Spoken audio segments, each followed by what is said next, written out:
Quand la pression monte, quand les enjeux deviennent vitaux, comment se prennent les décisions au cœur de la machine d'État?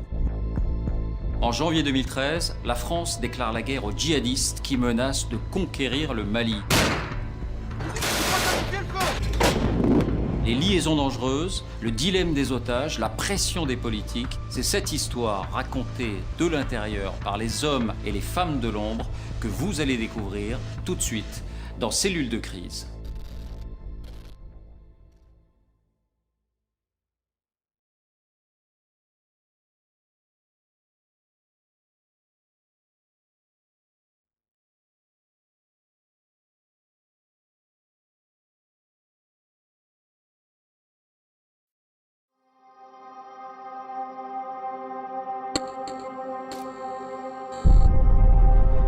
Le 11 janvier 2013, la France lance seule une offensive surprise au Mali. La France, à la demande du président du Mali, s'est engagée hier pour appuyer l'armée malienne face à l'agression terroriste qui menace toute l'Afrique de l'Ouest.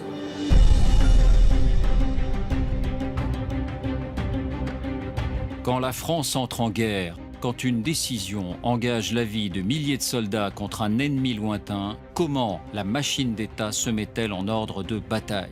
Le président a décidé qu'on allait y aller. Et il veut y aller vite, et il veut y aller fort. La justification de cette intervention, c'est la menace terroriste. Tout le pays risque de basculer aux mains des djihadistes. Au cœur des cellules de crise, nous allons vous raconter la diplomatie secrète, nous n'avions pas besoin d'une intervention au sol. Les pressions des politiques sur les militaires. Les plus belles idées parisiennes se heurteront toujours à la réalité du terrain, et le terrain, là, c'était le sable. Les liaisons dangereuses de l'armée française sur le terrain. Toutes les bonnes volontés pour lutter contre les groupes armés terroristes sont les bienvenues. Les combats extrêmes face à un ennemi prêt à tout. Mais il y avait aussi des enfants soldats. Là, c'était un choc psychologique. La France a-t-elle rempli ses objectifs? Détruire les djihadistes dans leur sanctuaire, restaurer l'intégrité du Mali. Cellule de crise, Mali, les secrets d'une guerre contre le terrorisme.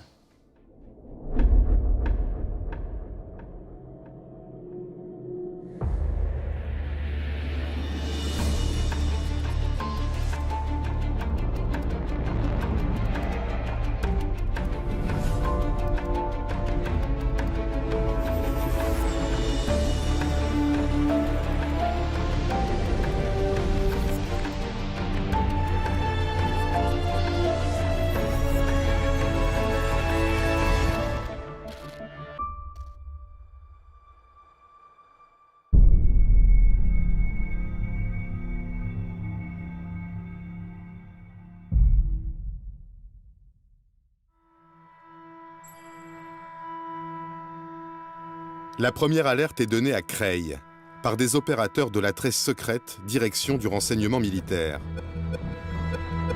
Sur leurs écrans, des balises localisent les téléphones satellites de chefs djihadistes au Mali, à 5000 km de là.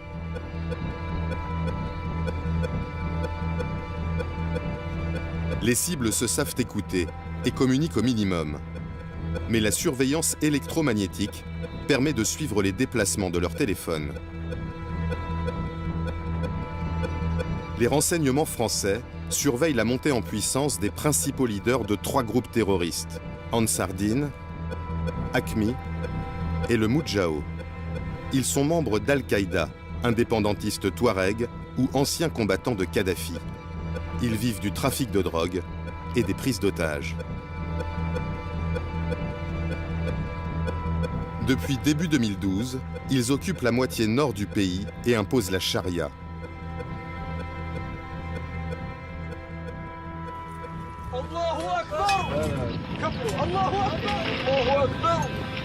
Ces images de destruction des mausolées de Tombouctou font le tour du monde.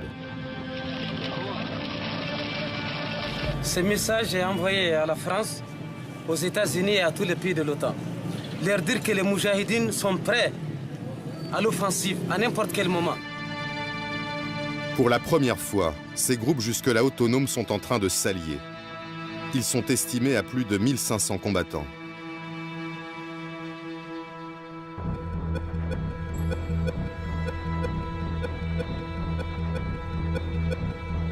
Cédric Lewandowski centralise les informations des services de renseignement pour le ministre de la Défense. Tout un faisceau de présomptions nous permettent d'être tous les jours un peu plus convaincus qu'il se passe quelque chose et que ces mouvements-là, qui n'étaient pas censés dialoguer les uns avec les autres, sont en réalité en train de planifier quelque chose.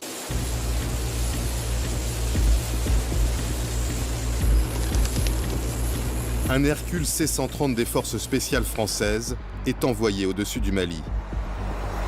Il filme des mouvements de pick-up qui confirment les écoutes.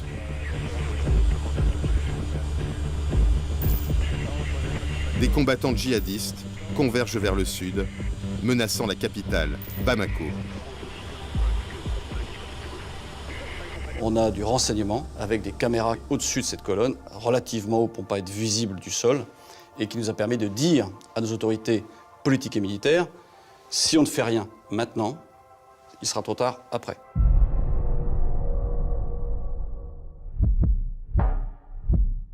Le lendemain, les craintes se concrétisent.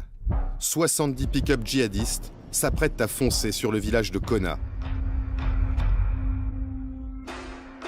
Pour la première fois, ils franchissent la frontière virtuelle entre le nord qu'ils occupent et le sud du pays.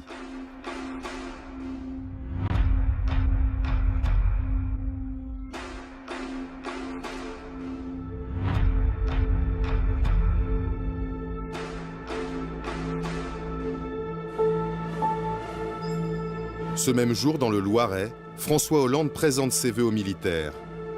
Il se montre préoccupé par la crise au Mali.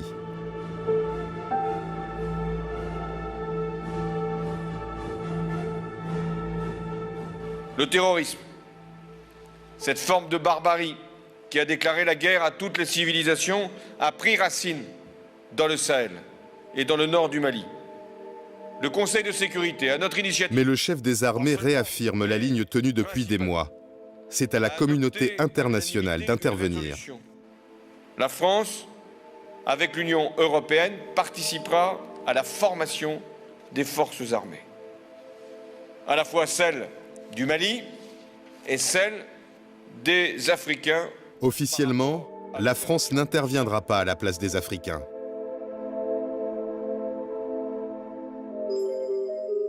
Mais la position de François Hollande va évoluer en quelques heures. De retour à l'Élysée, il reçoit plusieurs coups de fil des autorités maliennes. Laurent Fabius est témoin d'une de ces conversations. J'ai le souvenir d'un coup de fil du président Traoré qui dit ceci. Monsieur le Président de la République, la France est le seul pays qui dispose de forces capables de nous défendre. Et donc je vous demande d'intervenir parce que non seulement je serai mort, mais les terroristes auront pris le contrôle du Mali. Hélène Le Gall est à la tête de la cellule Afrique de l'Élysée. Depuis des mois, le président prépare avec les chefs d'État de la région une force africaine, mais il faut du temps. Ce qui va se passer sur le terrain, le regroupement de tous ces djihadistes, en fait, va précipiter les choses et va obliger à une intervention beaucoup plus rapide, beaucoup plus robuste. Et ça, seul un pays comme la France pouvait le faire. Dans le plus grand secret, l'Élysée commence à négocier les conditions d'une intervention militaire. Pour qu'elle soit légale, François Hollande demande une invitation écrite des Maliens. Une première lettre arrive à l'Élysée, par télégramme diplomatique crypté. Mais elle ne convient pas. Cette lettre du président malien Traoré, la voici, elle ne fait pas référence à l'ONU. Oui, et c'est un problème parce que la France veut absolument intervenir dans le cadre de la légalité internationale. Et pour ça, elle a besoin que les Maliens adressent aussi leur appel à l'aide à l'ONU. Et il y a une autre difficulté sur cette lettre, elle est trop précise. Elle fait référence à une intervention aérienne immédiate. Or, le 9 janvier, la France est convaincue qu'elle devra intervenir au sol parce qu'elle pense que l'armée malienne en pleine débâcle n'est pas capable de faire face à l'avancée des pick-up djihadistes. Et donc cette lettre limiterait la marge de manœuvre de l'armée française. Cette lettre demandait une intervention militaire rapide, une intervention aérienne. C'est précisé, une intervention aérienne. nous n'avions pas besoin d'une intervention au sol, parce que l'armée malienne était quand même prête à poursuivre les terroristes au sol. Et du coup, Traoré demande un appui aérien dans sa première lettre. Il pense que ça va suffire pour stopper l'avancée des djihadistes. Et deuxièmement, il est, je pense, assez réticent aussi à une intervention militaire complète sur le sol malien. Et Dioncounda Traoré et les autorités maliennes sont assez crispés sur ce sujet-là. Les conseillers ministériels français planchent sur les modifications qu'ils vont demander aux Maliens. En fait, on leur donne les termes de la lettre qui nous conviendraient et on échange avec les autorités maliennes qui nous refont une lettre dans la même journée où le Mali demande officiellement le soutien militaire de la France. Ces tractations diplomatiques restent secrètes. Publiquement, il n'est toujours pas question de lancer une action militaire au Mali.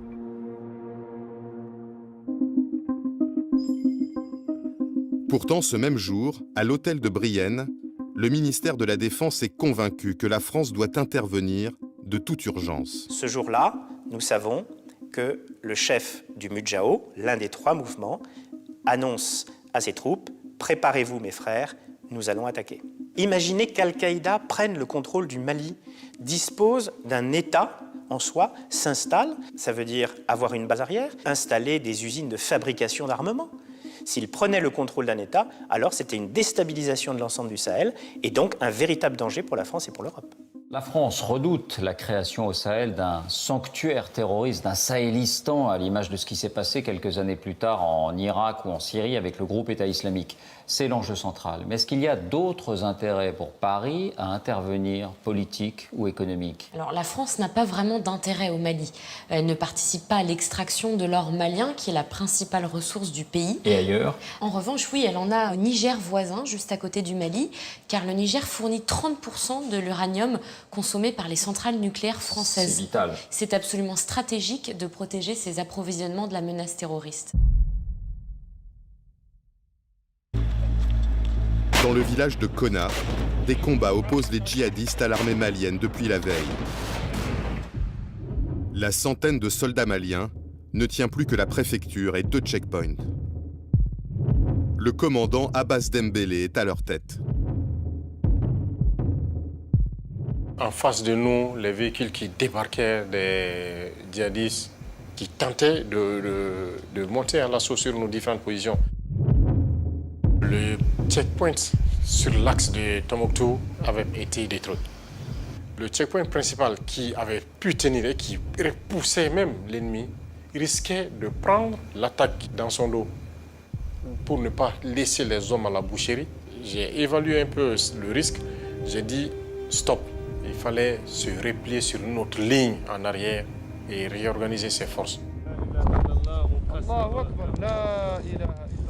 Après 2 jours de combat, les soldats maliens se replient.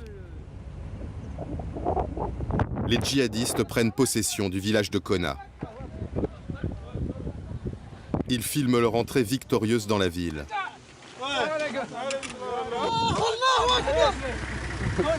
Ils s'emparent des armes, des munitions, des blindés abandonnés par l'armée malienne.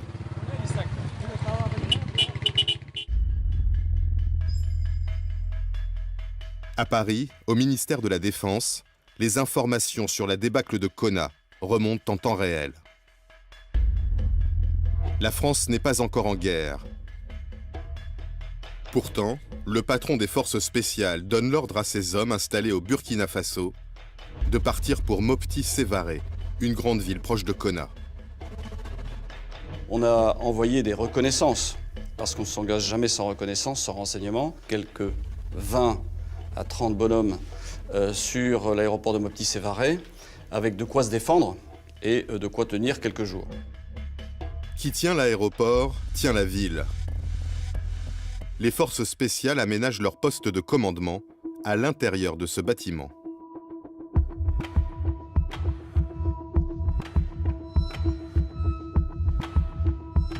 Là, on a un appui conséquent. C'est un démultiplicateur de force. Leur nombre importe peu, mais chacun des éléments de cette force a plusieurs capacités. Ce n'est pas des soldats ordinaires. Ces hommes des forces spéciales interviennent pour des missions délicates, sur des terrains où la France n'est pas présente officiellement. Ils opèrent discrètement depuis 4 ans, dans la région du Sahel. Sur place, ils s'appuient sur le responsable de l'aéroport. Ils sont venus, ils me disent, bon, ne courez pas des journalistes, pas d'autres personnes. Nous, c'est toi seul qu'on reconnaît à l'aéroport. N'importe quelle personne qui doit rentrer doit passer par toi et tu nous informes. La nuit tombée, des renforts continuent d'arriver. Une centaine d'hommes qui ne passent pas inaperçus. Officiellement, la France n'est pas en guerre. Des journalistes pourraient poser des questions. À Bamako, l'ambassadeur de France anticipe les fuites. Dans l'urgence, je sollicite de Paris des éléments de langage. Qu'est-ce qu'on doit dire aux médias qui vont, à la population, qui vont bien s'apercevoir qu'un avion militaire français s'est posé sur le sol malien et d'un commun accord avec les Maliens, on dit voilà, reprise de la coopération.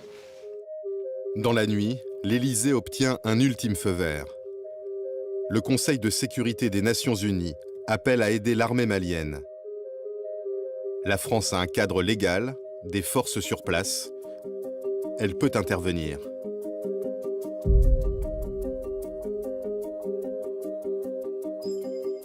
Le président Hollande présente ses vœux au corps diplomatique.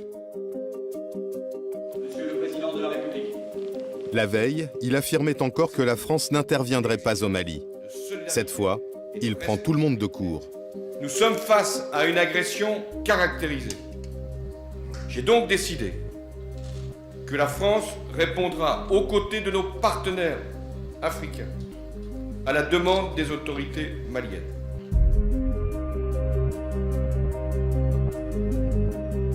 François Hollande convoque à l'Élysée les chefs militaires, les patrons des services, des conseillers et ses principaux ministres. D'autres avoir d'échecs. Un conseil de défense restreint qui se tient dans le Salon Vert. La conviction du président est faite depuis 2 jours. Mais officiellement, c'est lors de ce conseil qu'il prend sa décision. Quand des décisions aussi importantes sont prises, il faut qu'il y ait une formalisation. Il n'y avait pas de suspense. La décision devait être prise.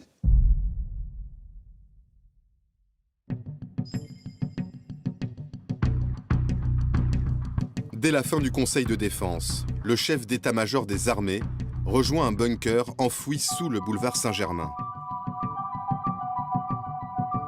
Le CPCO, le Centre de planification et de conduite des opérations, va mettre en œuvre les ordres de François Hollande. Le président a décidé qu'on allait y aller. Voilà. Et il veut y aller vite, et il veut y aller fort. On est vraiment là dans l'opération coup de poing qui vise à donner un signal extrêmement fort à la fois à la communauté internationale et à la fois à l'ennemi que la fête est finie et que l'engagement de la France va être extrêmement fort et brutal. Dans la cellule de crise, une trentaine d'officiers de tous les corps d'armée, des agents du renseignement et des forces spéciales. Ils planifient les opérations en amont et les suivent en temps réel. Respect, mon général. Voilà, je vous appelle pour le capitaine de vaisseau Pierre Vendier déroule immédiatement un scénario mis sur pied depuis des mois. On avait dans notre coffre une sorte de liste de courses en se disant si la guerre commence, voilà ce qu'il faut faire. Par exemple, comment utiliser les troupes qui sont en Côte d'Ivoire. Et donc on connaissait parfaitement le délai qu'il fallait pour les troupes en Côte d'Ivoire pour aller au Mali. Une fois que le SEMA dit on y va, je sors ma liste de courses, je réunis mon équipe et je leur dis ok, c'est parti. La cellule de crise mobilise les bases françaises d'Afrique de l'Ouest.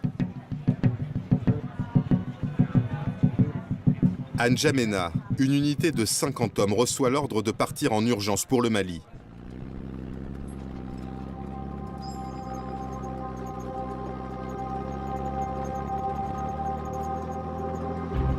Le colonel Paul dirige le détachement.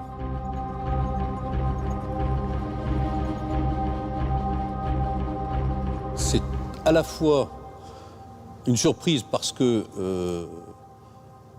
on ne s'attendait pas à intervenir sur le Mali. Le président avait dit qu'il ne comptait pas déployer des forces au Mali. En même temps, un certain enthousiasme d'avoir été choisi pour faire partie de cette aventure. Les chefs de l'état-major doivent trouver un nom à cette opération. Ils pensent d'abord à cimetière, un sabre touareg. Mais si l'armée s'enlise, le jeu de mots cimetière serait trop facile.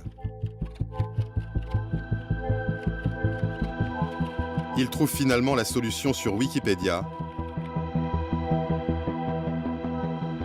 Ce sera Serval.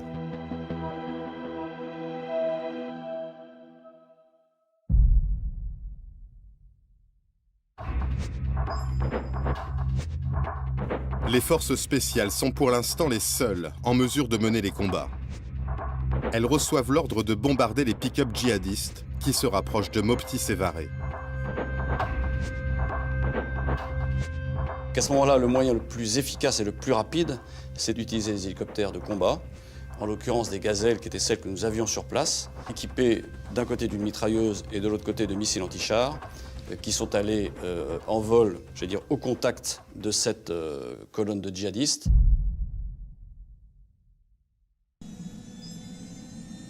Moins de 2h30 après la fin du Conseil de défense, 2 gazelles décollent de Mopti Sévaré. Dans chaque appareil, 2 hommes du 4e régiment d'hélicoptères des forces spéciales de Pau. Le terrain est plat. Les gazelles ne peuvent pas utiliser le relief pour approcher discrètement. Une caméra embarquée dans l'un des appareils a filmé l'intervention.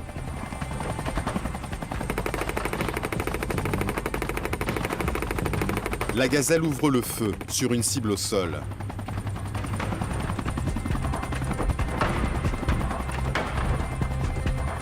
Sous le nuage de poussière, l'ennemi est détruit. Mais des djihadistes dissimulés sous les acacias répliquent. Les 2 hélicoptères sont touchés. La première gazelle doit se poser en urgence. Un soldat est blessé. L'équipage sera récupéré, l'engin brûlé par les Français. Je préfère détruire la gazelle définitivement de façon à ce qu'elle ne puisse pas être utilisée en termes de propagande contre nous. Pour dire, regardez, c'est un hélicoptère français, c'est nous qui l'avons détruit. L'autre appareil reprend la direction de l'aéroport. Mais à bord, le lieutenant Damien Boiteux est gravement blessé à l'aine.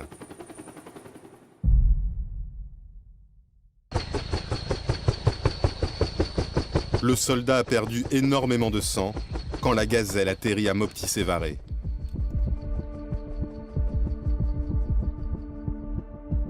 Le chef du contingent de force spéciale me dit, ah, Doucouré, tu viens vite. Ils sont venus avec un blessé grave. C'était horrible à voir, vraiment. 4h30 après la décision du président Hollande, le premier soldat français décède. Je l'ai mis dans mon bureau, qui était à côté, climatisé. À 21h15, il y a un Cessna qui vient d'embarquer le corps et le blessé. Il avait un décollé de Mopti vers 21h30 de Paris.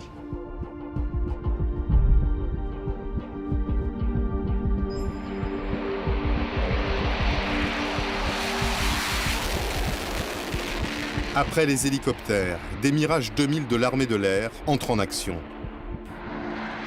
Ils vont lâcher leurs bombes sur les positions ennemies autour de Konna. Dès la fin de la première journée, l'offensive des djihadistes est stoppée. Au premier soir de l'intervention, la colonne est donc stoppée, mais pourquoi envoyer des gazelles, ces vieux hélicoptères, pas blindés, qui doivent voler bas pour tirer et qui sont donc plus vulnérables? On n'est pas les seuls à se poser cette question. Les parlementaires membres de la commission de la défense ont élaboré ce rapport sur l'opération Serval. Et dans ce rapport, ils soulignent la vulnérabilité intrinsèque des gazelles. Et quelle est la réponse de l'armée? Eh bien, le général Gomard, qui est le patron des forces spéciales, lui, il assume son choix. Pour lui, c'est l'urgence qui prime. Il faut arrêter les djihadistes le plus rapidement possible. Et ces gazelles qui sont positionnées au Burkina Faso sont à seulement 2h30 de Konna. Mais en fait, il y avait une autre possibilité parce qu'en 2013, la France dispose de Mirage 2000 qui sont basés au Tchad. Ces engins volent beaucoup plus haut et plus vite que les gazelles des forces spéciales et hors de portée des tirs des djihadistes. Alors, ces Mirages pouvaient intervenir en 3h30 à Konna. 3h30 donc pour les Mirages, 2h30 pour les gazelles. La question se pose et même des militaires se la posent bien sûr hors caméra. Était-on vraiment à 1 heure près pour frapper les colonnes de djihadistes? Oui, et puis il y a une autre différence entre les chasseurs de l'armée de l'air et les hélicoptères des forces spéciales. Les forces spéciales, elles peuvent engager le combat dans la plus grande discrétion. Elles n'ont pas besoin que la France soit officiellement engagée dans un conflit, comme elles le font aujourd'hui en Libye, en Irak ou en Syrie. C'est l'autre interrogation de cette première journée. À quelle heure ont vraiment commencé les frappes? Pour l'armée française, c'est clair, elles ont débuté dans l'après-midi, mais vous êtes allé sur le terrain et vous avez entendu une autre version. Oui, à Konna, des habitants nous racontent que les frappes françaises auraient débuté dès le matin du vendredi 11 janvier. Drissa Maïga est agriculteur à Konna. Le matin du 11 janvier, alors que la France n'est pas entrée en guerre, il profite d'une accalmie dans les combats entre djihadistes et armées maliennes pour aller vérifier ses cultures. Il est à 300 mètres de sa maison quand il aperçoit un hélicoptère.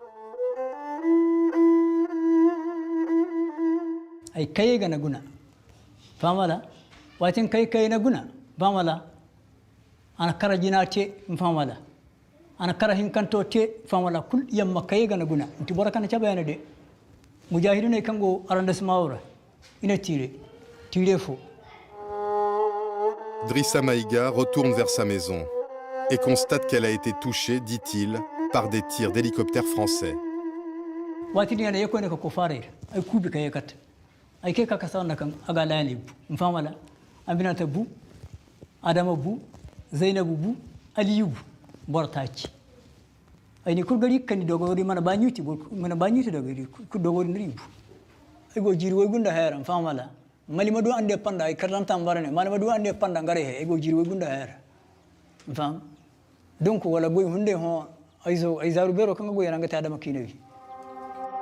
Sur place, d'autres témoins racontent des frappes de l'armée française dès le matin du vendredi 11 janvier. Les hélicos de combat faisaient cap sur Konna, un hélico de combat avec des missiles, avec des mitrailleuses. Tout le monde sait ce que ça fait, c'est pas pour aller patrouiller. À partir du 11 déjà au matin, il y a eu des bombardements ou des frappes des hélicos françaises sur les résiduels ennemis qui se trouvaient déjà encore à Konna. Les autorités françaises maintiennent leur version. Il n'y a eu aucune frappe d'hélicoptère avant le déclenchement officiel de la guerre, le vendredi après-midi, ni aucune victime collatérale. Très clairement, là-dessus, je peux être tout à fait définitif. Les premières frappes ont lieu à 16h via le détachement des forces spéciales. Il n'y a pas de frappe avant la décision du président de la République qui est prise pendant le Conseil de défense qui, lui, se tient à 11h30 à l'Élysée. Deux versions s'opposent. Celle des Maliens, celle des Français, qui démentent tout dommage collatéral. 3 ans après, où en est-on? Alors depuis 3 ans, la famille Maïga, qui affirme que 4 de ses membres ont été tués, ne se résigne pas. Elle cherche à obtenir réparation auprès des autorités françaises. Alors elle s'est par exemple tournée vers l'ambassade de France à Bamako ou vers des bases militaires françaises au Mali. Mais après toutes ces démarches, elle s'est finalement vue opposer par un procureur malien ce document. Alors c'est un SOFA. C'est en français un accord sur le statut des forces militaires. Il est signé entre la France et le Mali et précise notamment le statut juridique des soldats français lorsqu'ils interviennent sur le sol malien. Ça signifie que quand la France entre en guerre, elle signe des contrats. Effectivement, et ce contrat prévoit toutes sortes de choses, toutes bêtes et très concrètes, comme par exemple que les soldats français ont le droit de conduire avec leur permis français sur le sol malien. Mais il y a aussi un article, pour le coup, là, qui m'a davantage étonnée. C'est l'article 9 qui dit que la partie malienne prend à sa charge la réparation des dommages causés aux biens ou aux personnes, y compris lorsque la partie française en est à l'origine. Autrement dit, si la France tue des civils, par exemple lors de raids, elle n'est pas juridiquement responsable. Non, la famille Maïga ne peut pas se retourner contre la France pour obtenir réparation. Elle ne peut se retourner que contre l'État malien. Exactement, c'est le Mali qui doit prendre à sa charge toutes les indemnisations, même si la famille Maïga arrivait à prouver que les Français sont responsables de ces frappes. Et qu'a-t-elle obtenu? Alors pour l'instant, la famille Maïga n'a rien obtenu. Alors ça peut paraître choquant, la lecture de cet article, mais la réalité est la suivante, c'est que la France décide de s'engager pour sauver les institutions maliennes. La contrepartie, c'est qu'effectivement, s'il y a des dommages collatéraux, ce qui se produit dans pratiquement toutes les opérations militaires, on ne voudrait pas que les soldats français soient poursuivis par une juridiction nationale ou internationale.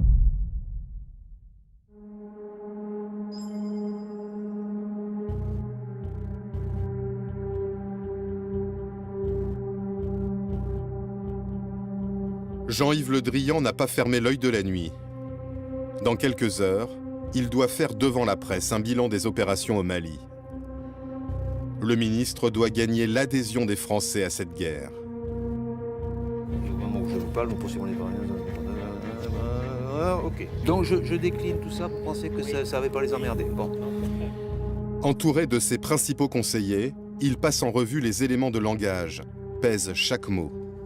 L'Union européenne est mobilisée, c'est un peu gonflé de ma part, mais... Non.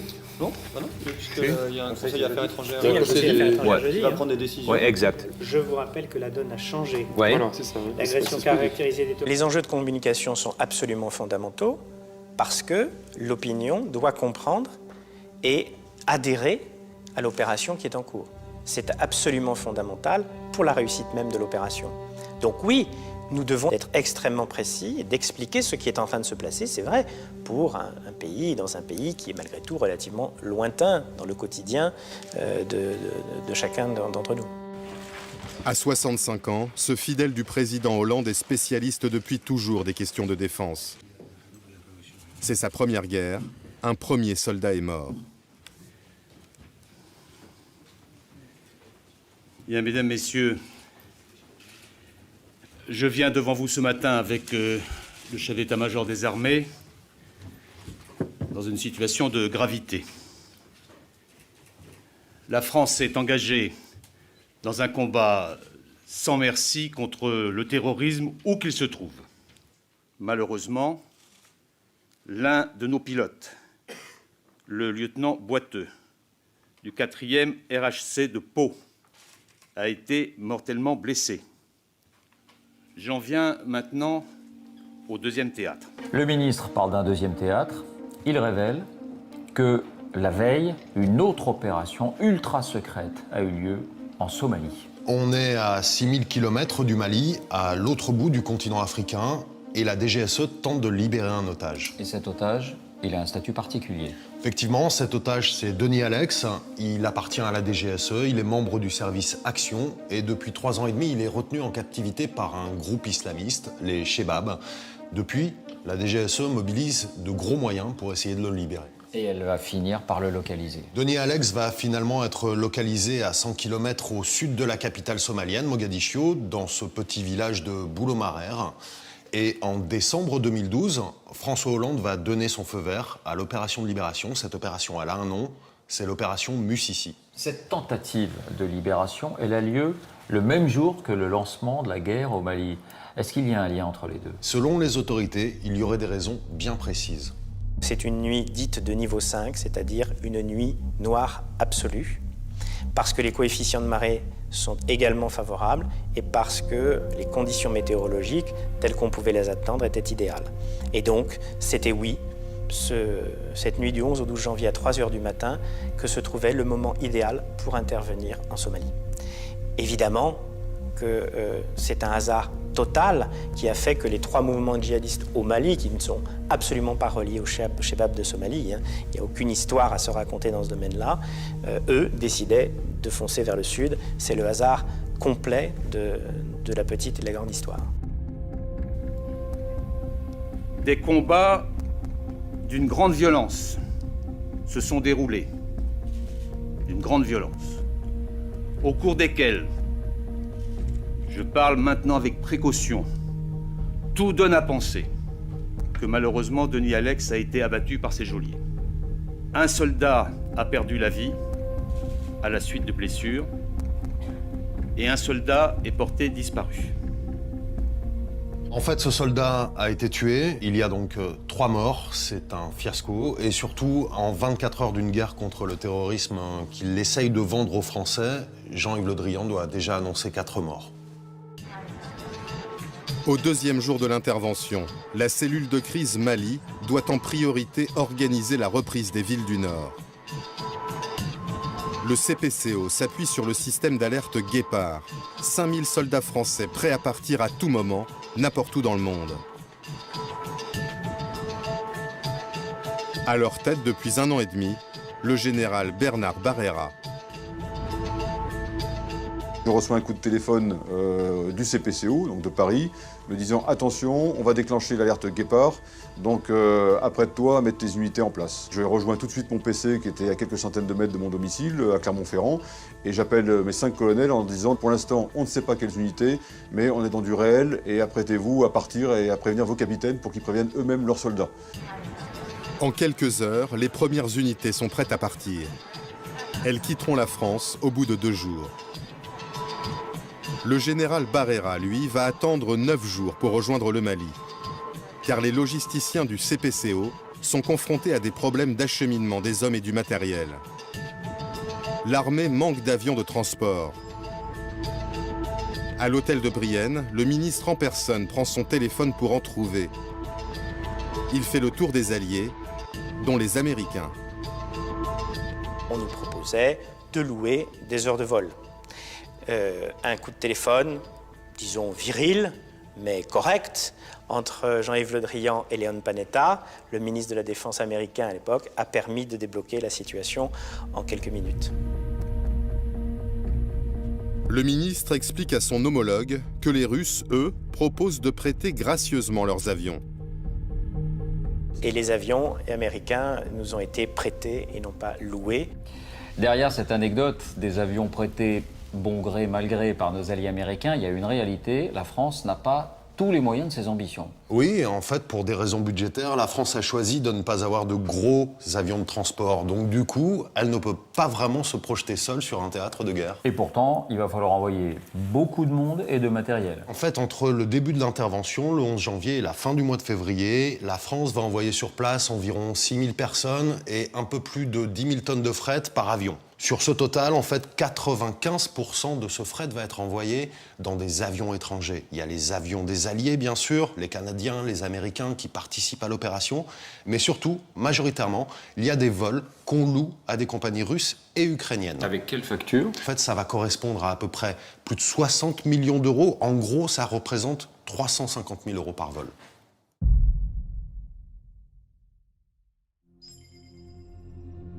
Après les premières frappes pour arrêter les pick-up, le CPCO veut détruire les bases arrières des djihadistes, dans le nord du Mali.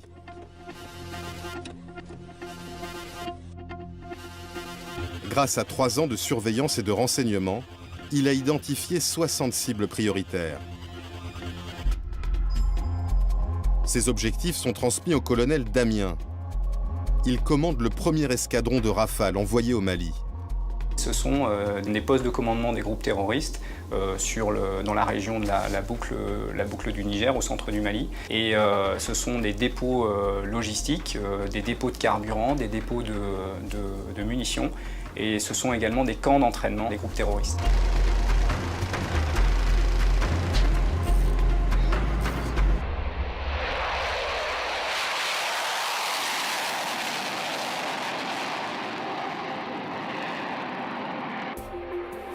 L'escadron du colonel Damien est obligé de faire un détour. Car les premiers jours de l'intervention, l'Algérie refuse d'ouvrir son espace aérien à la France.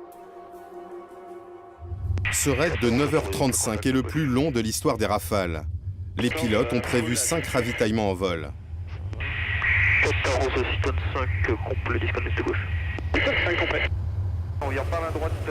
En milieu d'après-midi, ils larguent leurs 24 bombes sur la région de Gao.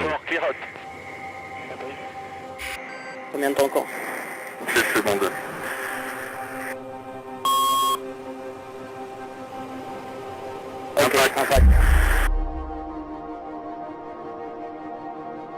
L'Algérie a interdit le survol de son territoire. C'est une manière de montrer publiquement qu'elle ne cautionne pas l'intervention au Mali. Pourquoi? Pour des raisons de politique intérieure. Les autorités algériennes ne sont pas mécontentes de montrer à leur opinion publique qu'elles tiennent tête à l'ancien colonisateur français. Et puis, Alger entretient une relation complexe avec les groupes djihadistes. C'est-à-dire? Eh bien, il ne faut pas oublier que les principaux responsables d'AQMI, Al-Qaïda au Maghreb islamique, sont d'origine algérienne. Ce sont les héritiers des GIA, ces fameux groupes islamiques armés qui semaient la terreur dans l'Algérie des années 90. Alger, surtout, ne veut pas se les mettre à dos. Et hors caméra, des conseillers ministériels ont été très clairs. Selon eux, il y aura un genre d'accord tacite entre Alger et les leaders djihadistes. Vous ne commettez pas d'attentats sur notre territoire et en contrepartie, on ne vous fait pas la guerre. D'ailleurs, certains djihadistes trouveraient même refuge dans le sud algérien. Finalement, sous la pression de la France, l'Algérie va autoriser les avions français à survoler son territoire, mais en toute confidentialité. Ça ne doit pas sortir, mais ça va sortir. Nous intervenons dans le cadre de la légalité internationale. Le nombre des soutiens est Dans les médias, Laurent Fabius s'est interrogé sur le sujet. Pour le moment, est-ce que l'Algérie vous soutient? Alors, nous avons eu des contacts avec l'Algérie. L'Algérie a autorisé sans limitation le survol de son territoire, ce qui est quelque chose de significatif, dont je remercie les autorités algériennes. Et aujourd'hui, j'ai été amené à dire qu'il y aurait un survol. Bon. Mais peut-être que je n'avais pas pris les précautions nécessaires. Et est-ce que j'ai fait une boulette? J'en sais rien, mais ça n'a pas eu grande importance. Ça braque les Algériens. Les Algériens n'aiment pas qu'on mette ça sur la place publique. Donc oui, les Algériens se braquent. C'est parce que la frénésie de communication fait que tout n'est pas bordé. Et on fait des bourdes. 3 jours plus tard, une des cibles des militaires français au Sahel, Mokhtar Belmokhtar, dit le Borgne, revendique l'attaque contre le site gazier d'In Amenas en Algérie. 800 otages, 40 morts. L'attaque a été planifiée avant le déclenchement de Serval. Mais les terroristes s'en servent comme prétexte. Ils visent l'Algérie, disent-ils, car elle a ouvert son espace aérien à la France.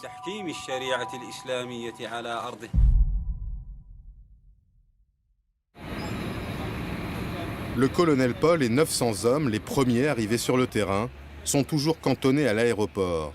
Ils attendent encore du matériel et des munitions. Seule une compagnie de 140 soldats fait route vers le nord pour prendre le relais des forces spéciales. Elles n'ont pas cessé d'avancer. Leur mission, empêcher les djihadistes de gagner du terrain.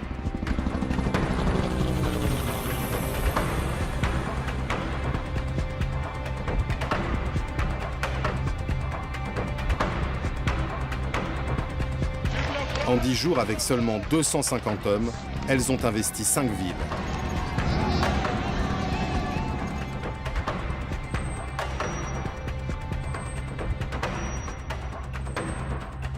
C'est quand même une drôle de guerre.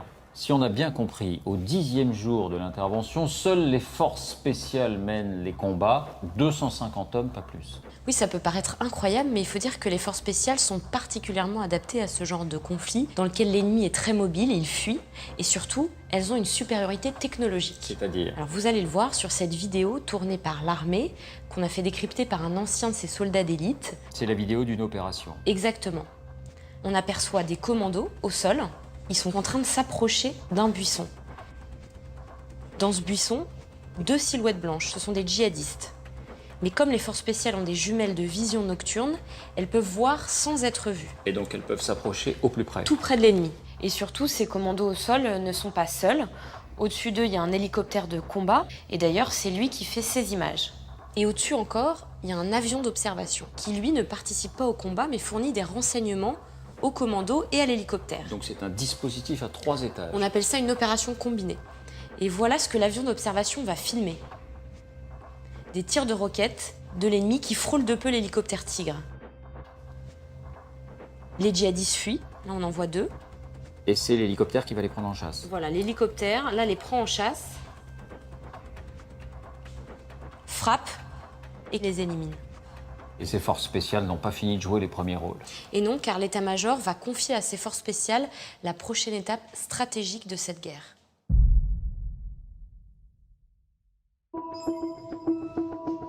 Les officiers du CPCO sont mobilisés sur la prise de la ville de Gao, sur le fleuve Niger.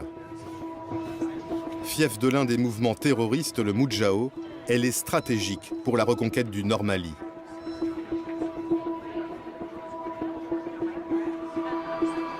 Dans notre idée, c'est partir de Sévaré Mopti, aller prendre Gao, puisqu'il y a un pont, le seul pont en dur qui traverse le Niger, et puis de remonter vers la frontière au nord du Mali pour empêcher les djihadistes de s'enfuir vers l'extérieur, vers le Niger, vers l'Algérie, etc.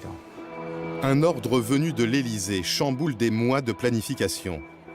François Hollande veut Gao, mais il demande aussi Tombouctou. Et il veut aller vite. Il leur donne 10 jours. Tombouctou, c'est aussi un objectif vis-à-vis de l'opinion publique française. C'est la ville la plus connue du Mali à travers le monde. Et parce que son poids à la fois culturel et symbolique frappe et a frappé l'ensemble de la population internationale quand on a su qu'elle était aux mains des djihadistes. Et donc la reprise de Tombouctou est une véritable prise de guerre, même si elle est symbolique. Effectivement, reconquérir Tombouctou, ça a du sens politique, même si militairement, ce n'est pas notre plan au départ. On n'est pas payé pour dire ça n'a aucun intérêt d'aller à Tombouctou. Nous, notre boulot, c'est de rendre possible la volonté politique. En termes d'efforts, de coordination, ça oblige à revoir le plan. C'est votre client au restaurant qui change d'avis alors que vous êtes déjà en train de faire la cuisine, qui vous dit en fait je voulais pas de la viande, je voulais du poisson. Le général Barrera, chef de la brigade Serval, est arrivé au Mali avec son PC de 92 officiers. Le CPCO n'a pas eu le temps d'entrer dans les détails du raid sur Tombouctou. C'est donc lui qui décide de la route à prendre. On se dit, bon, par où passer? Et donc là, il y a 3 options. Soit la route goudronnée qui arrive directement sur Tombouctou. Mais le seul problème, c'est que vous avez le fleuve entre Tombouctou et vous, et il n'y a pas de pont, il y a juste des bacs, et vous ne connaissez pas l'état des bacs. La deuxième solution, c'est de faire tout le tour en passant par Gao du fleuve Niger et d'arriver donc par l'est de Tombouctou.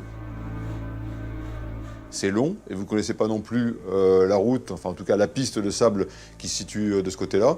Et puis finalement, vous avez la route qui est la plus sûre, mais qui est en même temps la plus, allez, on va le dire, la plus dégueulasse, parce que c'est du sable, c'est des marécages.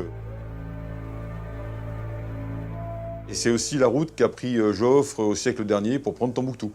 Donc historiquement, je me dis, si les anciens sont passés par là, c'est aussi parce que c'était certainement la meilleure route à prendre.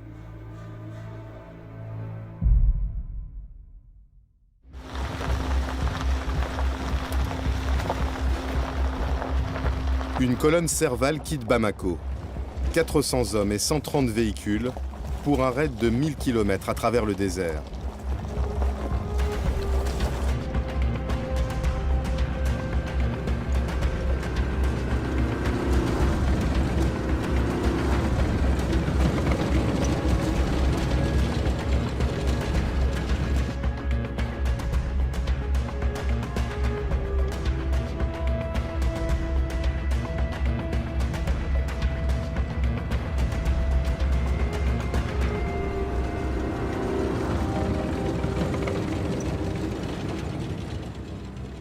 Les hommes du colonel Paul ont 4 jours pour atteindre Tombouctou.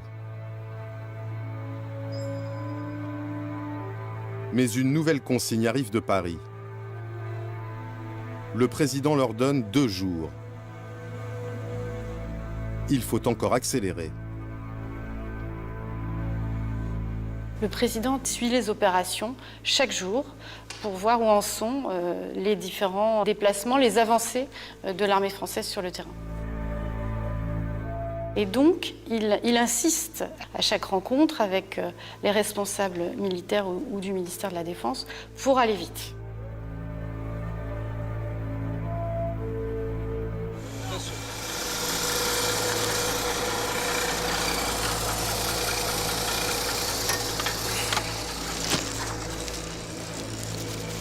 En cours de route, les hommes du colonel Paul doivent intégrer une unité de l'armée malienne. Une autre consigne de Paris. Notre mission principale, c'est pour Tombouctou, d'accord? Faut pas qu'on oublie ça. Ensuite, on pourra lancer des fouilles à droite. Nous ne voulions pas, nous, que notre intervention soit perçue comme l'intervention d'une puissance extérieure, d'un occupant, parce que ça aurait été, non pas immédiatement, mais à terme, l'échec absolu. Donc les instructions qui ont été données, c'est qu'à chaque fois que c'était possible, nous opérions avec les forces maliennes. C'est une question politique, de stratégie. Tout de suite, ça peut être, je peux te guider jusqu'à là-bas. Mais l'armée malienne manque de moyens et d'expérience. Ils sont morts à l'intérieur? Ils sont morts.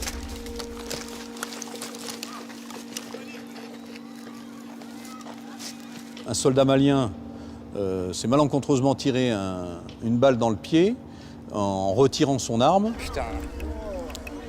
Il faut que tu dises à tes hommes de faire attention à ça. Même tout de suite, j'ai parlé de ça.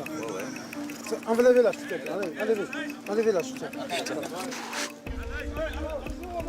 Et là, on a perdu presque 1 heure pour savoir ensuite ce qu'on allait faire de ce blessé. À ce moment-là, le chef doit prendre une décision. Donc un seul blessé, c'est blessé malien. Le soldat malien est confié à un hôpital local. La colonne reprend sa route.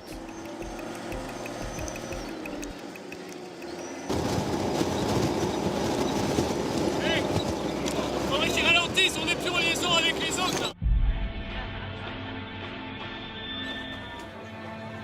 À Paris, l'état-major suit la progression de la colonne grâce aux drones. À l'arrière, les véhicules logistiques les plus lourds s'enlisent. L'Élysée s'impatiente.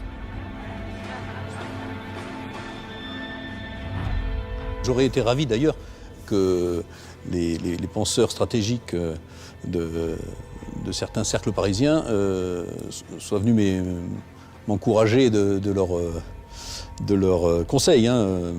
J'aurais été ravi qu'ils viennent aussi avec moi pour comprendre que le terrain commande. Le terrain commande. Les plus belles idées parisiennes se heurteront toujours à la réalité du terrain, et le terrain, là, c'était le sable.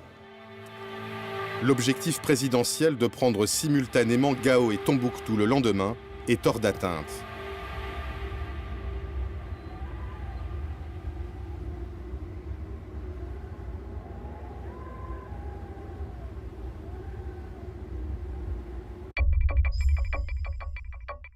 À Paris, les militaires doivent rendre des comptes. 3 fois par jour, ils sont convoqués avec des conseillers et des diplomates dans le bureau du directeur de cabinet Cédric Lewandowski. Peu habitués à ce que les politiques interviennent autant dans la conduite de la guerre, certains le surnomment ironiquement le général Lewandowski. Je le prends comme un hommage et je suis très fier. Je ne me prends pas pour un chef de guerre. Je suis le directeur de cabinet civil et militaire du ministre de la Défense, en charge de faire en sorte que le ministre de la Défense soit toujours extrêmement précis et extrêmement juste pour aider à la décision du président de la République.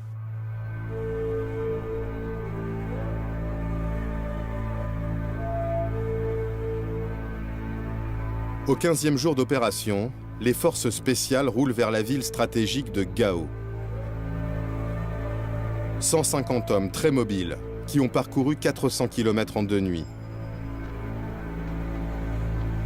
Sans attendre les renforts d'une colonne Serval partie de Bamako, ils reçoivent l'ordre d'attaquer les 2 points clés de la ville. Gao était assez compliqué parce qu'il y avait à la fois le pont sur le fleuve Niger et l'aéroport. Les deux étaient tenus par des groupes armés terroristes. Donc on a monté une manœuvre en même temps, prise du pont par le sol et par la route, prise de l'aéroport par les airs avec un posé d'assaut.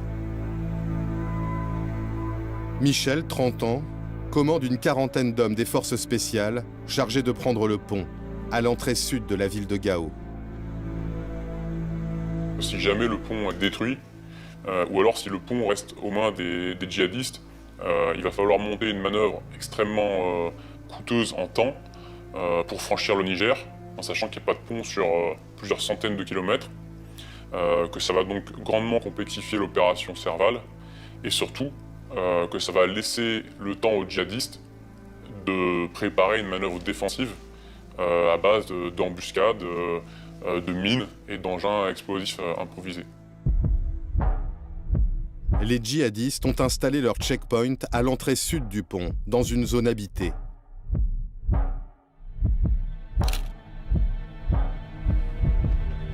Pour les Français, des frappes aériennes au milieu de la population seraient trop risquées. Peu nombreuses, les forces spéciales comptent sur l'effet de surprise. Par drone, elles repèrent une butte de terre à l'extérieur de la ville.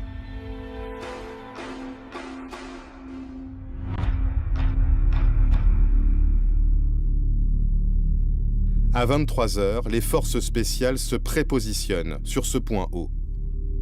L'ennemi ne s'attend pas à un assaut aussi imminent.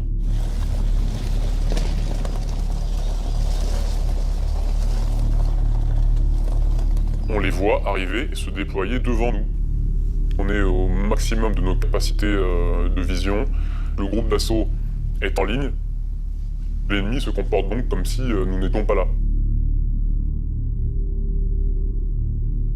Les djihadistes ont prévu de tendre une embuscade à l'endroit même où sont postées les forces spéciales.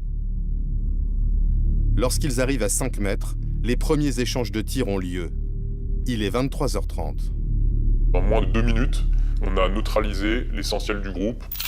Quelques minutes après, une très forte déflagration et un éclair devant nous nous surprend. Cette explosion, c'est le véhicule qui était au bord de la route, qui était en fait un véhicule piégé, destiné à nous arrêter pour faciliter l'embuscade ennemie. Les djihadistes installés sur le checkpoint entendent l'explosion. Certains fuient vers Gao en empruntant le pont, d'autres se cachent.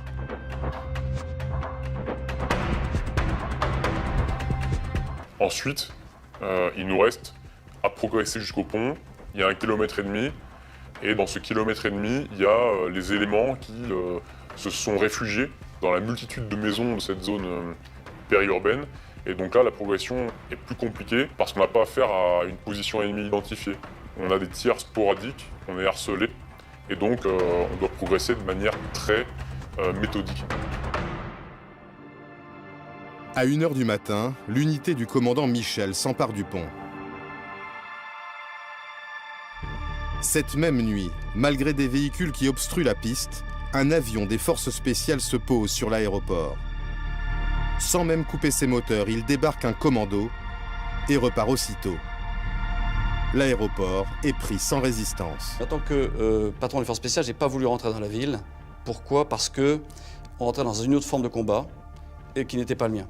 Moi, j'étais en mesure de prendre rapidement le pont et l'aéroport et ensuite d'attendre que des forces, j'allais dire, plus conventionnelles et plus lourdement équipées puissent venir pour tenir le terrain. Sur le front de Tombouctou, à la date imposée par Paris, les véhicules de tête du colonel Paul sont encore à 200 km de la ville. Le convoi s'étend sur une centaine de kilomètres. Le retard s'accentue. Les véhicules sensables et les véhicules logistiques qui sont extrêmement lourds sensables 2 fois plus. Dans la journée du 26, ma colonne logistique a fait 800 mètres en 11 heures. On a décidé de couper la colonne en deux et de dire à ce moment-là, il y aura une colonne qui partira, qui foncera encore plus vite sur Tombouctou pour arriver le 27, puisqu'on n'y arrivera pas le 26. Et le convoi logistique, lui, servira, ensuite on arrivera en deuxième échelon, arrivera même si c'est 24 heures après. Les Rafales assurent la couverture aérienne des forces françaises qui marchent vers Tombouctou. Le colonel Damien survole la ville. Nous avons observé un certain nombre de pick-up qui quittaient précipitamment la ville de Tombouctou. Donc ce sont effectivement des indications qui pouvaient laisser penser qu'il y avait un repli définitif vers le nord-est du Mali de la part de nos adversaires. Les informations convergent. L'ennemi semble avoir pris la fuite. Pourtant, l'Élysée insiste pour un déploiement militaire de très grande ampleur. En plus des blindés du colonel Paul, les parachutistes de la Légion étrangère sont mobilisés.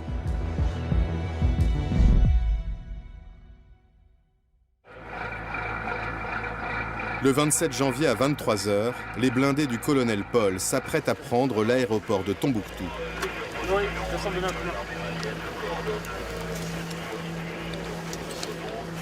Fermez les portes.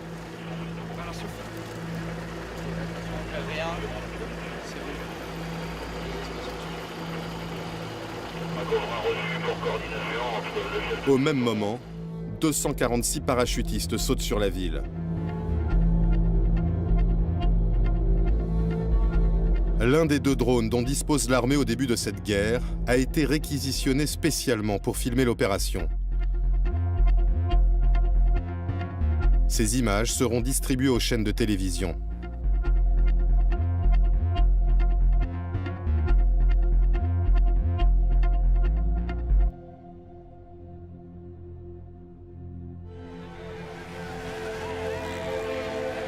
Au petit matin, les habitants fêtent l'arrivée des Français.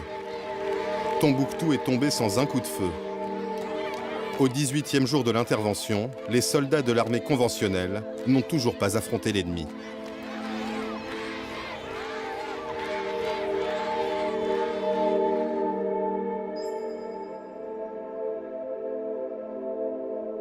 À Paris, Jean-Yves Le Drian arrive à l'Élysée pour un entretien avec le président.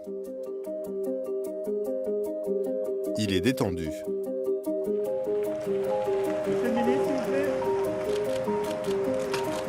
La ville de Tombouctou est tombée, on a fait des parachutages cette nuit et les forces françaises et maliennes tiennent Tombouctou. Et vous venez lui annoncer?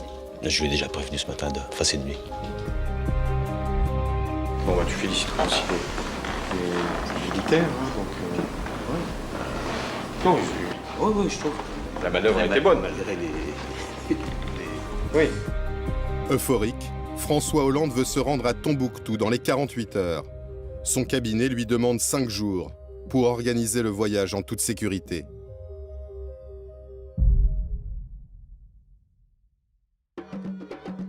À Tombouctou, une foule immense attend François Hollande. Le colonel Paul est en charge du dispositif de sécurité sur l'aéroport. 3 ou 4 minutes avant que l'avion qui a amené le président n'atterrisse, le gouverneur de Tombouctou est arrivé avec une dizaine d'habitants de Tombouctou et un chameau qu'il comptait, m'annonce-t-il, offrir au président, puisque c'est la tradition, lorsqu'une haute personnalité vient, on offre un chameau. Et donc, 3 minutes avant que l'avion ne se pose, j'ai mon chameau et je ne sais pas quoi en faire.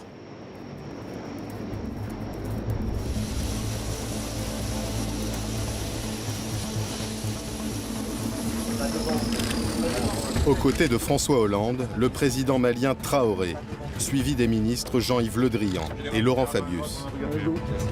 C'est pas le chameau qui pose des problèmes sécuritaires, c'est tous les gens qui vont entourer le président au moment où il se voit offrir le chameau. Donc, au niveau sécurité, il va falloir prendre ça en compte.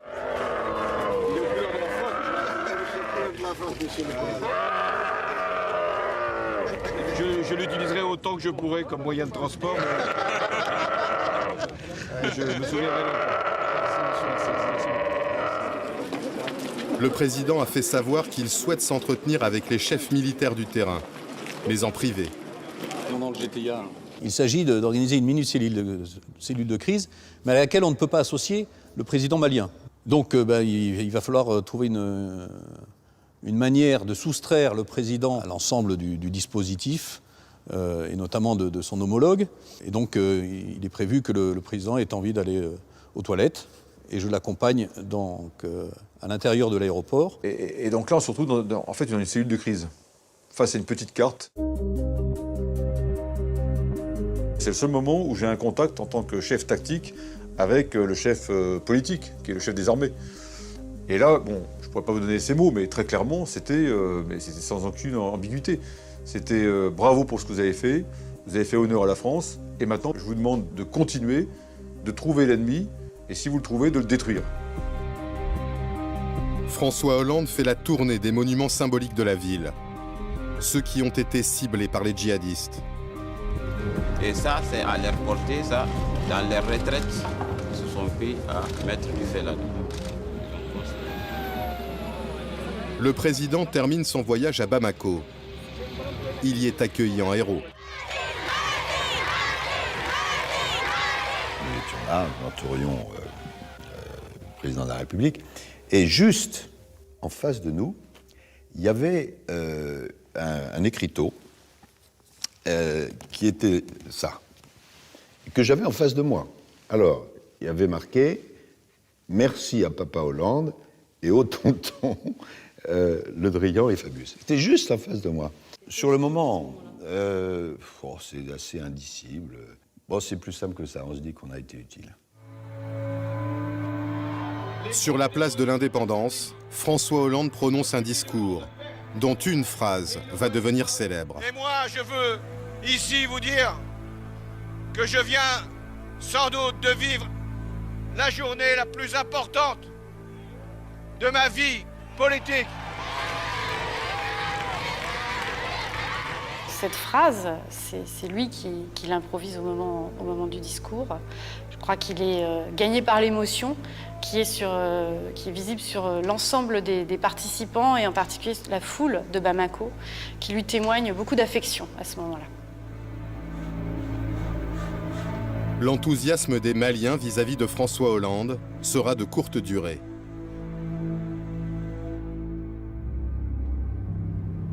La question des Touaregs, ces tribus berbères qui vivent au nord du Mali, va semer la discorde.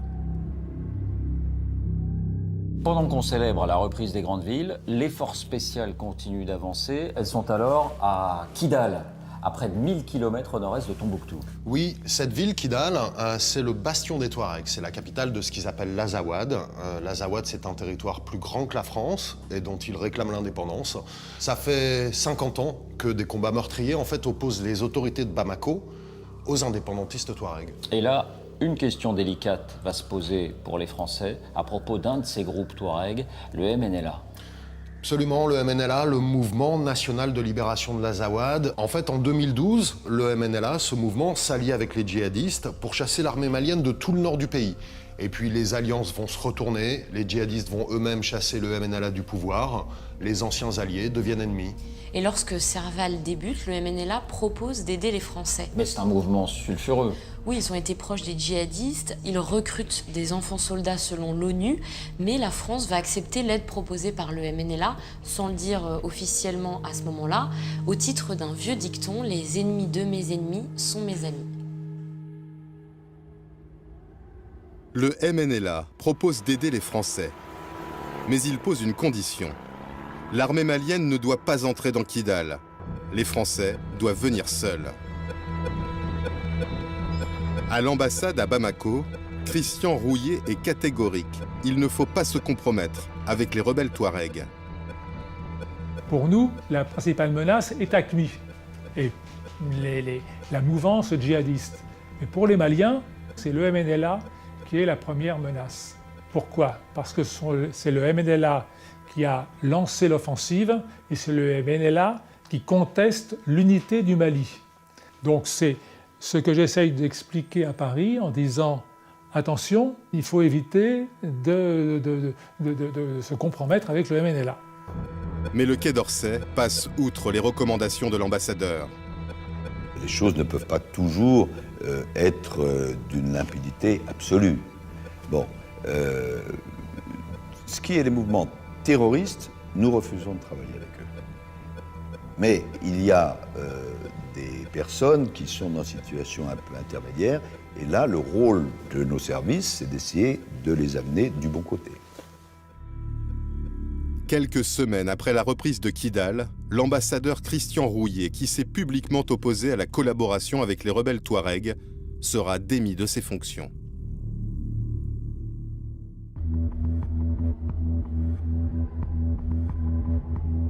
Comme convenu avec le MNLA, les forces spéciales ont pris le contrôle de la ville sans associer les soldats maliens. L'armée malienne n'a pas réellement pris possession de Kidal comme ailleurs, parce que l'armée française s'est interposée. Alors il faut qu'on nous explique. Il faut qu'on nous explique. Moi, je suis militaire. Mon combat était de neutraliser les groupes armés terroristes. Donc toutes les bonnes volontés pour lutter contre les groupes armés terroristes sont les bienvenues. Cette région est celle des Touaregs, qu'ils connaissent bien mieux que les forces spéciales françaises qui arrivaient et qui n'avaient jamais été, pour certaines d'entre elles, dans cette partie du monde.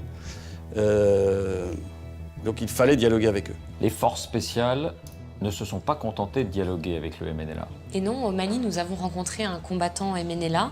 Il est Touareg, originaire de Gao, et il a été enrôlé par les djihadistes quand ceux-ci ont pris la ville de Gao.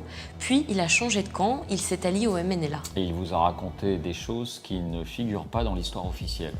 Fin janvier 2013, quand les forces spéciales entrent à Kidal, ce combattant MNLA va proposer ses services aux forces spéciales et ils acceptent. On a collaboré avec les Français, on a partagé la ville ensemble. Moi, je suis un guide. Je suis avec le capitaine Eric là. Il fait partie des forces spéciales. Je travaille avec eux. On me paie par jour même. Chaque jour, on me paie 25 000 francs CFA. Qui est-ce qui vous paye? Eric. C'est l'armée française? C'est l'armée française ouais, qui me paye. Quand on sort, même à Kidal, on est ensemble toujours. On fait toutes les missions ensemble. Malgré le soutien de combattants touaregs, la traque de l'armée française piétine. Les grandes villes du Nord ont été reprises, mais l'ennemi reste invisible. La surveillance aérienne et les missions de repérage sur le terrain ne donnent rien. Après 4 jours, la seule chose qu'ils ont vue, c'est un gardien de chèvre et un âne. On se dit, mais voilà, la guerre est finie, il n'y a plus de djihadistes. Où est-ce qu'ils sont partis? Ils sont tous évaporés. Le temps qu'on a consacré à Tombouctou, c'est celui qu'on a perdu dans cette course. On a arrêté de courir derrière les bandits, du coup ils sont échappés. Donc il y a un peu cette frustration. Est-ce qu'on va réussir non seulement à libérer le pays, mais aussi à détruire l'ennemi? Et pour détruire l'ennemi, il faut le trouver. Et donc nous nous trouvons dans ce qu'on appelle, nous les militaires, le brouillard de la guerre. Le général Barrera envoie les parachutistes de la Légion étrangère quadriller le nord de l'Adrar des Iforas.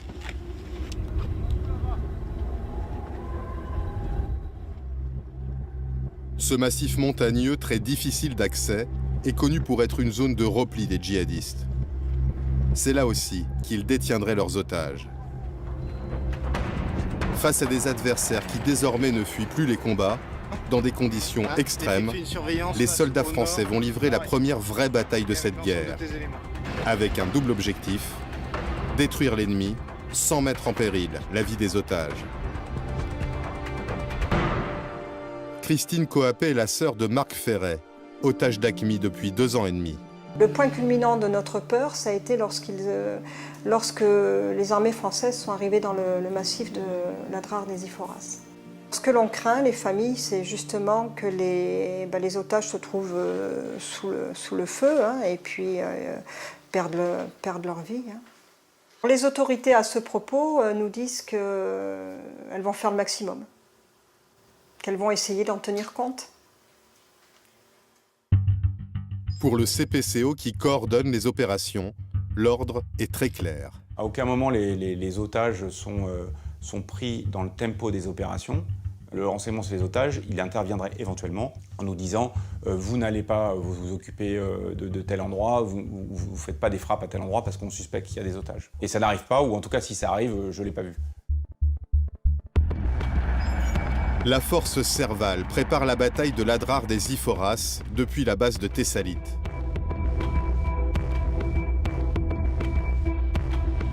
Le général Barrera est convaincu que l'ennemi se dissimule dans l'Amététaï, la seule vallée du massif où l'eau est facilement accessible.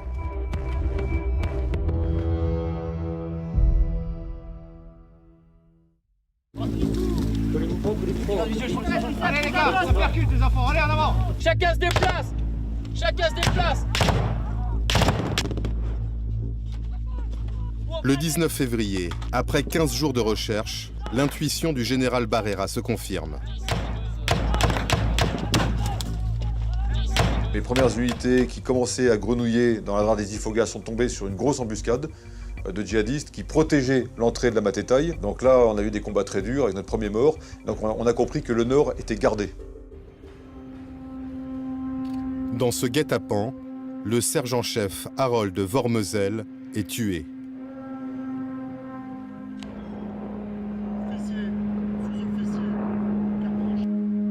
C'est le 2e mort de Serval, mais l'ennemi est localisé. Très clairement, on s'est dit quelle est la meilleure manœuvre pour pouvoir ensuite aller les chercher et les détruire. Donc on a fait en fait une opération en tenaille. Les blindés attaquent à l'ouest. Les parachutistes les surprennent par le nord. Et pour l'entrée est de la vallée, les Français font appel à l'armée tchadienne. Près de 2000 combattants tchadiens entrent en guerre aux côtés des Français dans cette nouvelle phase de l'opération. Et pourtant, cet homme, Idriss Déby, qui est à la tête du Tchad depuis 26 ans, n'était pas vraiment un ami de François Hollande. Oui, c'est le moins qu'on puisse dire. François Hollande s'est toujours montré très critique vis-à-vis d'Idriss Déby. Quand il était premier secrétaire du Parti socialiste, il dénonçait sa légitimité très limitée et son régime qui bafoue les règles démocratiques. Et en tant que président ? Alors en tant que président, c'est un peu la même chose. François Hollande l'évite soigneusement. Il a même annulé une visite qui était prévue depuis bien longtemps, qui devait se dérouler à l'Élysée le 8 octobre 2012. Le problème, c'est que quand Serval démarre, François Hollande, il est bien obligé de reconnaître que c'est lui, Idriss Déby, qui dispose de l'armée la plus puissante de la région. Du coup, en fait, il est un peu le seul à pouvoir l'épauler. Donc il redevient fréquentable. Oui, il redevient fréquentable et même là, indispensable. Tous ceux qui étaient prêts à contribuer à cette lutte contre le terrorisme, le président était tout à fait d'accord pour qu'on travaille ensemble. Les Tchadiens ont une connaissance du terrain malien dans la mesure où il ressemble, par sa géographie, au terrain tchadien. Et donc, ils ont une expérience militaire importante de guérilla, de guerre sur ce type de terrain. La collaboration avec les Français, les Tchadiens vont la payer très cher. En une seule journée, à l'entrée est de la vallée de la Mététaille, 27 soldats tchadiens vont être tués et plus de 70 autres vont être blessés. Fin février, 2000 soldats français combattent dans la Drare. Les logisticiens du CPCO doivent prendre en compte des températures extrêmes et un terrain particulièrement hostile. Et en fait, ce qu'on suit assez vite, c'est le taux d'indisponibilité médicale.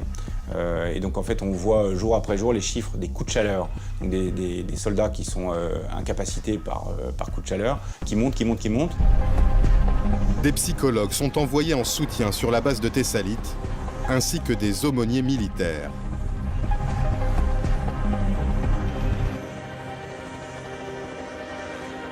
Jean-Jacques Danel est prêtre. C'est sa 3e opération extérieure.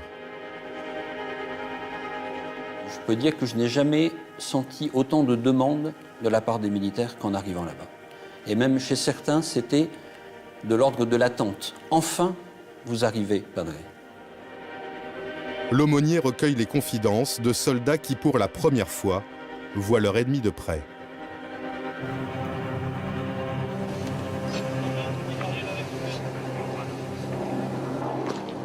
Entendez bien, ok? Moi, copain, d'accord? Toi, tu vas te lever 2 mains, comme ça, ok? Vas-y, doucement. Allez, viens. Écartez le dispositif, on sait jamais. Ce jour-là, sous les cadavres, un survivant. On a découvert qu'en face de nous, il y avait non seulement des djihadistes, mais il y avait aussi des enfants soldats. Donc plus petits, qui portaient les gourdes, les munitions, et qui étaient engagés en première ligne. Là, c'était un choc psychologique. Voilà. Stop, bouge plus. Prends vêtements, lève. Bouge plus. Stop. Vêtements, Clovis. Viens.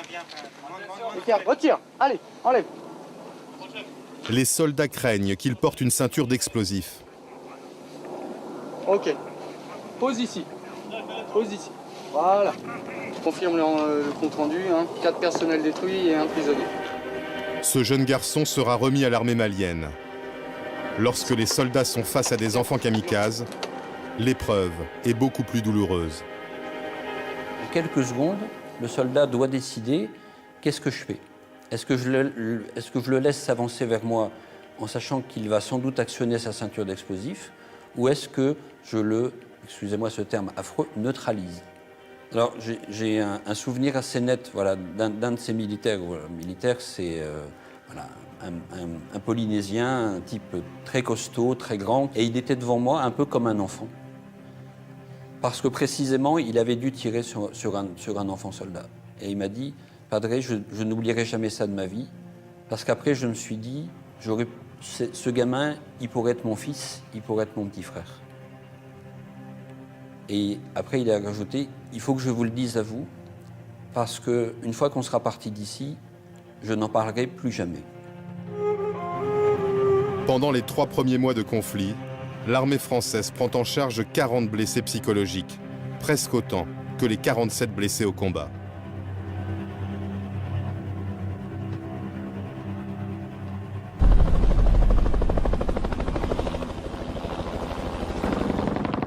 Il y a un tireur à gauche, c'est sûr. La force Serval fait face à une résistance déterminée de l'adversaire. Au nord de la vallée de l'Amététaï, 130 parachutistes sont ralentis par une dizaine de djihadistes retranchés sur un piton rocheux.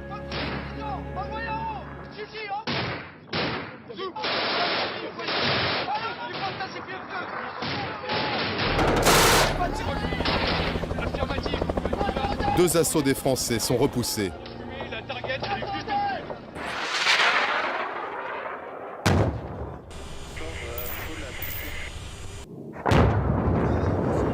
Malgré des tirs d'hélicoptères, 12 missiles et 2 bombes de 250 kg, l'adversaire résiste.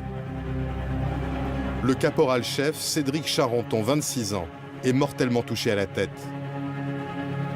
Après 9 heures de combat, les parachutistes renoncent et contournent par l'est. Un seul djihadiste a été tué, les autres prendront la fuite pendant la nuit.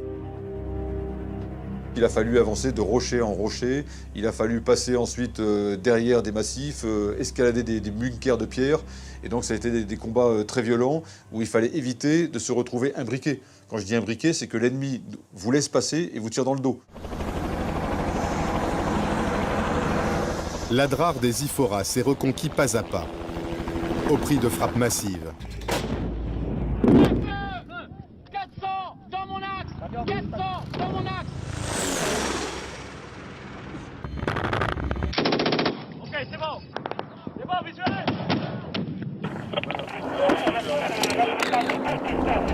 Sous cette pluie de feu, des Français. 4 otages, dont Marc Ferret qui se trouve aux mains des combattants d'AQMI.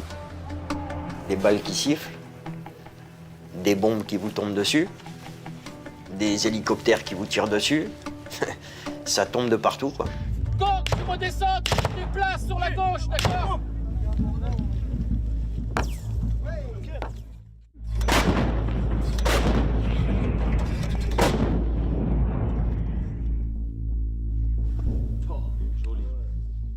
C'est zéro répit, c'est zéro nourriture, c'est rien.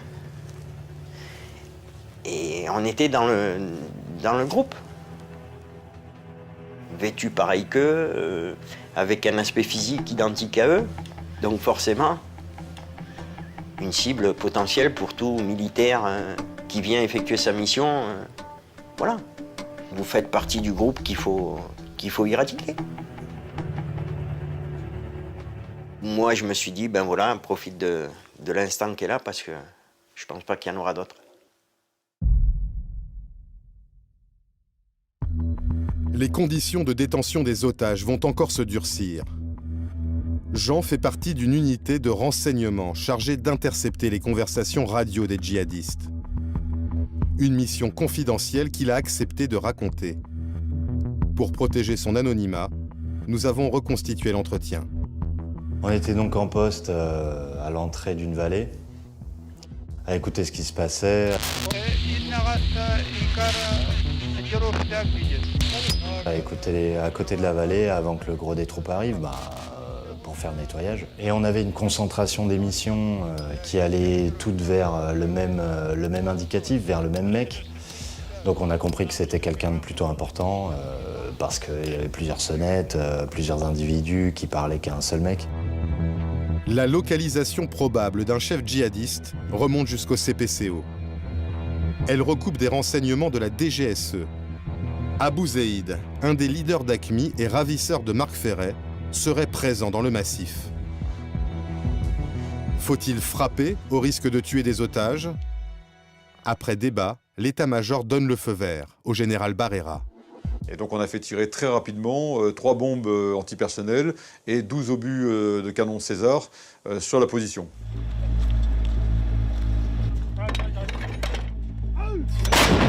Il Il y a eu une première salve de tirs d'artillerie, si je ne me trompe pas, il y a eu aussi des avions qui sont passés. Et après ça, silence radio. Sur toutes les ondes qu'on avait et les discussions qu'on entendait, c'était silence radio. Et une fois le silence passé, les mecs, ils disaient Abou Zaïd, Abou Zaïd, Abou Zaïd, Abou Zaïd. Donc ils l'appelaient par son nom, Abou Zaïd.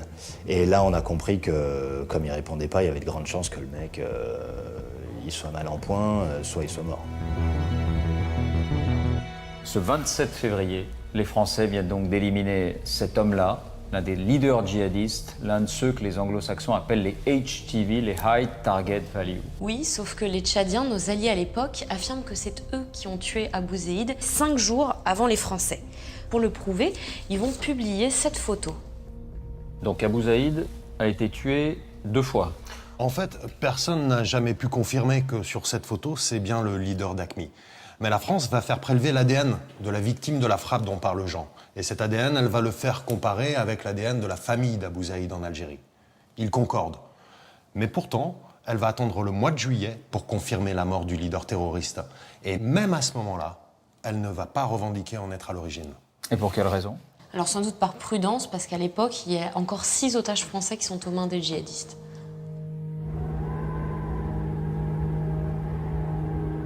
Après la mort d'Abou Zaïd, les ravisseurs parviennent à exfiltrer les otages de l'Adrar des Iforas, malgré les soldats français qui quadrillent le massif. On est sorti le matin, je dirais aux alentours de 8 heures, même pas avant, à découvert, à pied, dans une zone du massif très caillouteuse. Donc des roches, vous êtes pieds nus, vous courez, ça tire, ça. À plusieurs reprises, Marc Ferré a vu passer les soldats de Serval à quelques dizaines de mètres de lui. Il ne sera libéré que 8 mois plus tard, avec 3 autres otages contre rançon, après 1139 jours en captivité.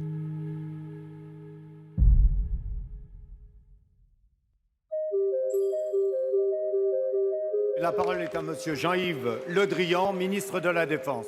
Monsieur le Président, je peux effectivement faire le point de la situation de notre engagement au Mali à cet instant.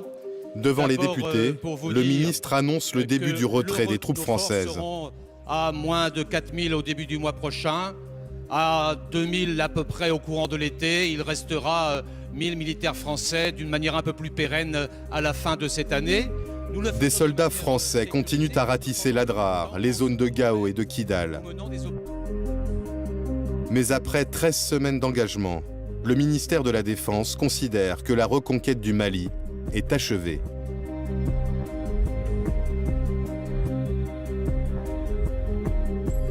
Votre sacrifice rappelle à la nation l'âpreté des combats livrés au Nord Mali en particulier. 6 soldats français et 63 soldats maliens sont morts pendant ces 4 premiers mois d'opération. Près de 400 djihadistes auraient été tués, 300 faits prisonniers. Serval se prolongera jusqu'à l'été 2014 et se transformera en opération Barkhane, 3000 soldats français dans 5 pays du Sahel. Depuis, le nord du Mali est toujours instable. Les attentats continuent. Plus de 3 ans après la libération de Tombouctou, les djihadistes n'ont plus la capacité de renverser l'État malien, mais ils gardent une capacité de terreur.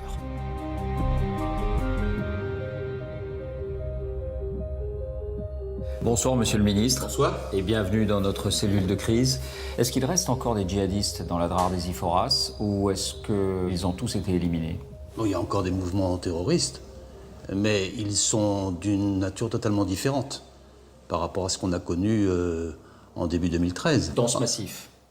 Dans ce massif, et en particulier sur les couloirs de circulation qui existent dans cette partie du Sahel. Ce sont plutôt des terroristes qui mènent des actions plus classiques de terrorisme, moins militarisées. Lorsque l'opération Serval a commencé en janvier 2013, il y avait une véritable armée terroriste qui, avec des pick-up, plusieurs milliers de personnes qui descendaient sur Bamako.